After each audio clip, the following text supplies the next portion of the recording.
Comment ça va mes squeezos? J'espère que vous vous portez à merveille pendant cet été, que vous passez des bons moments. En tout cas aujourd'hui vous voulez une histoire et vous allez être servi. Je vais vous parler d'un milliardaire, John Chiang, qui comme beaucoup d'autres milliardaires avant lui se faisait chier.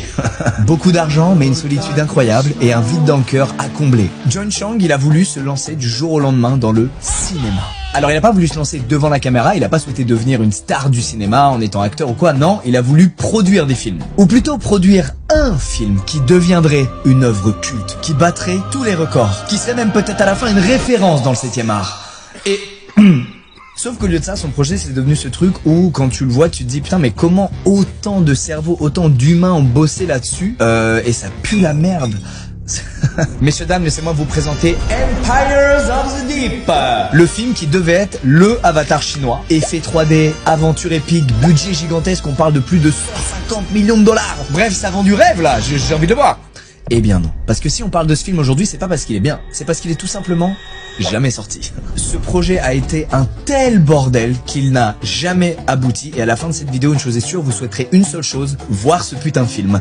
Oui, je vous promets, croyez-le ou non. Alors tout ce fiasco commence en 2006, c'est plutôt récent, mais avant ça, je vais vous parler du sponsor de cette vidéo, Saily, très pratique pour cet été.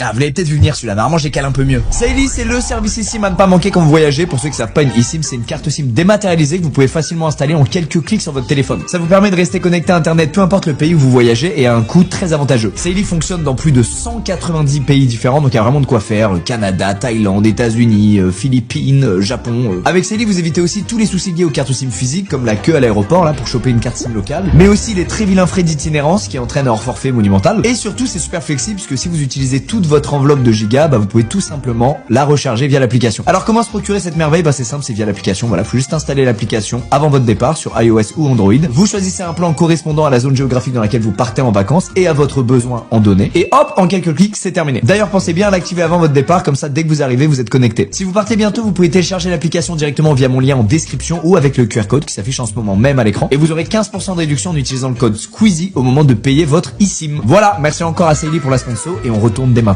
dans l'histoire.